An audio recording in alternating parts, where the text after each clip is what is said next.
think the troubling thing, and this isn't even a Sandusky case, this is a human case, what we want in a country that we live in. The presumption of innocence is precious. I think we've lost it. But in that story, I didn't think about it at the time. I was along for the ride completely and with no questions asked. But looking back at it, revisiting it, there was no process of using the term accusers. It was the story broke and there are victims. And that wasn't just the news media. I know you hammer and wail away at the media and plenty of fair criticism there. But it came from key Penn State figures. We've talked about it a little bit. The firing of Paterno itself was sort of an indictment of Sandusky, I think, in the public mind, certainly in mine. I can speak for myself. Of course. I want to play a couple examples. So we'll start with your buddy, Scott Paterno. This is Joe Paterno's son. Now, keep in mind, this story just broke. Joe Paterno has not been fired at this point.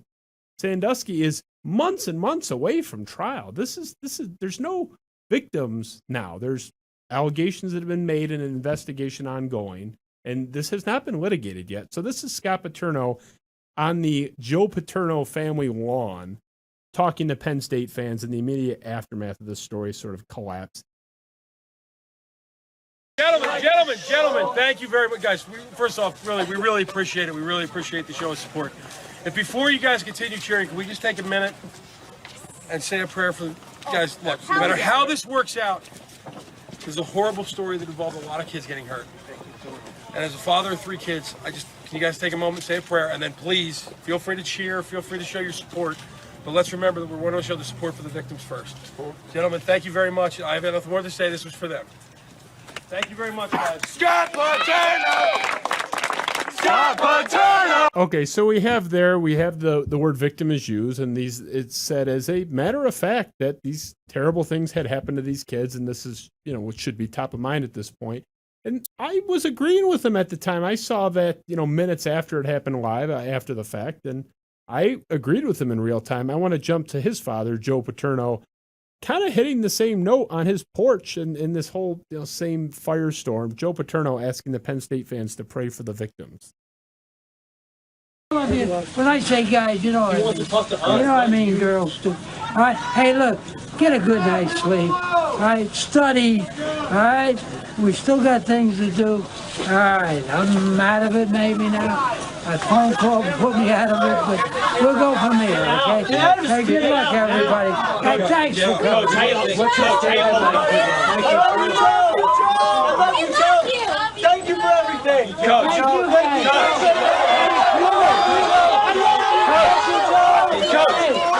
One thing, thanks, and pray a little bit for those victims.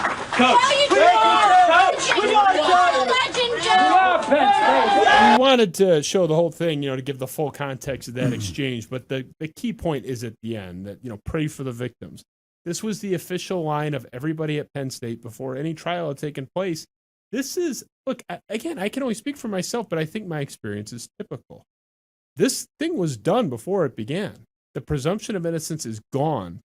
Whatever you think of Jerry Sandusky, you can sit here, hate me, never watch my show again, go harass John on Twitter. You're not the first one to take a crack at him there. Believe me, I see it every day. I saw it in the last 72 hours quite a bit and related to this show.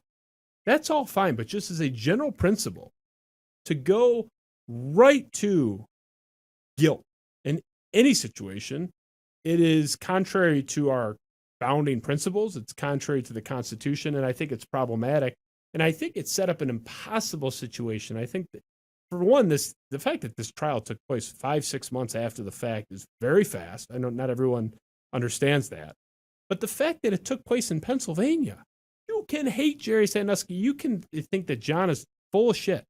But I think it should be 100% understood that a change of venue in this situation, this thing should have taken place in North Dakota, any place but Pennsylvania. It was impossible for this to be litigated fairly. Is that fair?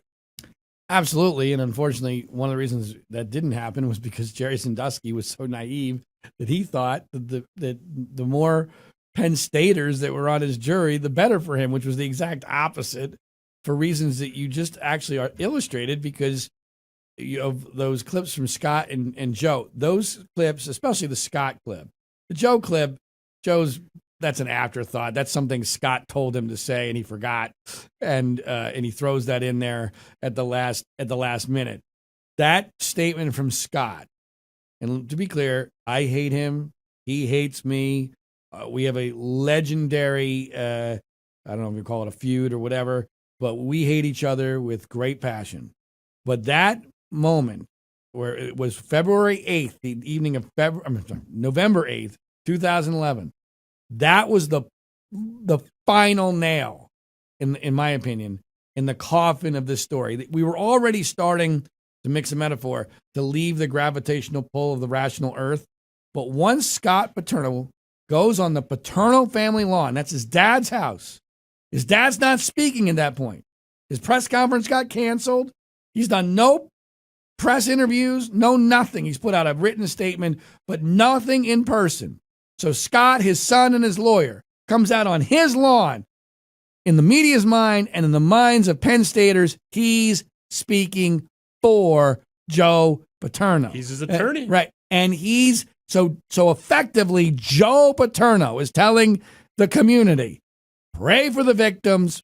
Lots of boys got hurt here. This is a horrible story. And oh my God, the virtue signaling there was just pathetic. I mean, Scott has so many conflicts of interest in this story. One of them is he's a Republican lobbyist at this point. Well, this is a Republican governor, Tom Corbett, a Republican attorney general's office. So they have him by the balls. Scott Paterno is not going to go against this prosecution of Jerry Sandusky. In fact, from a strategic standpoint, he thinks, and I can understand if this was a rational world, how this might have worked.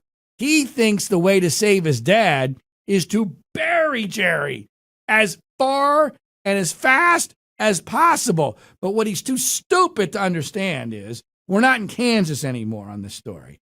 And the number one thing, Toto, that the Penn State Board of Trustees needs to not be sure of in order to get rid of Joe, right? They have to be sure Jerry is guilty, right? Because if they get rid of Joe and it turns out Jerry is innocent, they're all damned for all time. You know, their name is mud for eternity. So Scott just alleviated any concerns. And so he basically opens the door for the very next day for Joe Paterno to get fired. Because if, I used earlier the World War II, Churchill, Europe versus London. That's Scott saying, we're ceding Europe. Let's fight this war in London. In other words, Joe Paterno's backyard. Let's talk about whether or not Joe was guilty of a cover-up. No. You got to fight this thing in Paris. So that way you at least get some time. Time is everything here, because I'm sure most people don't remember that Saturday they've got a home football game against Nebraska. It's the last home game of the year. Joe Paterno has just been in the previous home game, just won his 409th win. He's the winningest coach in the history of college football. This is going to be a massive celebration of Joe Paterno's career. It's already presumed to be his last season. They stupidly announce later on that it is his last game, which then makes it even easier for the board to get rid of him, because one, he's not going to be around to bother them in the future. There's nothing to fear. And two, now we've declared that Nebraska game is a massive celebration. You can't have a celebration in this environment. So now they've got to get rid of him. And to this day, there are still members of the Board of Trustees that insist they didn't actually fire Joe Paterno. They just prevented him from going to the game, effectively. That's what there are members of the Board of Trustees that think that's what they did. And so what Scott does there is a strategic blunder of such catastrophic proportions that it sets off this domino effect. Because now, not only does it allow Joe to get fired, it destroys any chance Jerry Sandusky has for a defense. Because I'd like people to use their brains for a second. Who are all of Jerry Sandusky's biggest supporters and friends? They are Penn State fans. And when it comes to a contest between loyalty to Joe Paterno or Jerry Sandusky, especially now that he's an arrested pedophile, who the fuck do you think they're going to side with? And when Scott Paterno, so effectively Scott Paterno just obliterated Jerry Sandusky's entire defense, because now the message has been sent out to every alumnus, every football player who thinks they know Jerry, who their inclination is to maybe help him fund his defense or help testify on his behalf. That's gone instantaneously. They can't get a phone call returned after that. And then when Joe Paterno dies, Jerry Sandusky goes from not just the pedophile that brought down Joe Paterno, he's the pedophile that killed Santa Claus. I mean, so there is no chance in 7 months of putting forward a defense in that environment. And that's even before Penn State starts immediately dangling money. Again, people don't remember, Justin. But to me, I still cannot believe that Friday, we don't know a name of any of these accusers. We know nothing. Mike McQueary has not done a public interview at this point, not an interview. All we have is a fragment of his grand jury testimony in a grand jury presentment, which is nothing but the prosecution just throwing shit against the wall and hoping it sticks. We know nothing. And Penn State cancels their pep rally that Friday and replaces it with a 10,000-person candlelight vigil where all the major figures at the university are standing there with their candles lit for these accusers, these victims. They don't know from Adam. They know nothing. They don't even know Jerry Sandusky. And then that Saturday before that Nebraska game, this has never happened before, nor since. Before the game starts, on national television, on ESPN, carried live, without interruption, both teams meet at midfield and say a prayer for the victims. Victims they know nothing about. Now, you tell me, how the hell you're able to mount a defense in that environment? It's impossible. And it wasn't based on evidence. It was based on nothing more than Penn State fired Joe Paterno and Graham Spanier. Therefore, obviously, Jerry Sandusky must be guilty. And I get that. Because I bought into that too. But when you understand the dynamics of what was really going on behind the scenes and who Scott Paterno is and how the media works and who the people involved in the story were and the vulnerabilities of Joe Paterno being 84 years old, I'm sorry, he was there for 61 years. I don't care how beloved you are. When you're at a place for 61 years in a position of power, you are going to piss people off. Especially Joe Paterno was not a warm, fuzzy, people think of him as a grandfather figure. But most of the people I know him knew him well, do not describe him that way. He was a prickly guy. He was a pain in the ass at times. He was not somebody who it was easy to like, especially when you got on his wrong side.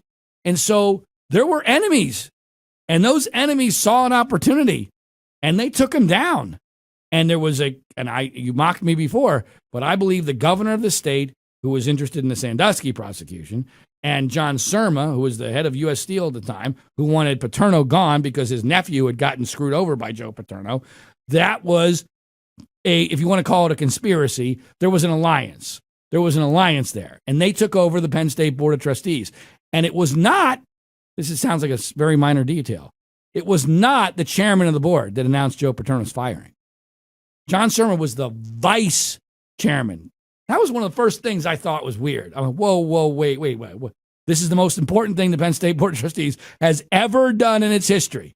And the chairman is not only not making the announcement, he's not even sitting at the desk. He's in the third row. I'm like, there's just been a coup. That's a coup right there. That's what happened here. And so you have to eliminate, that's all we started this interview. You have to eliminate from your mind, when it comes to Jerry Sandusky, the idea that, well, Penn State wouldn't be doing this if it wasn't real. And as far as the money is concerned, first of all, this is paid mostly by insurance. It's a state school. This is not their money. This is not a corporation that these people are they're using other people's money to make them look good in the media. Oh, before you go to another tab, please like, subscribe, and follow for more clips and highlights. Good? Okay. See, beautiful. That's a natural at work.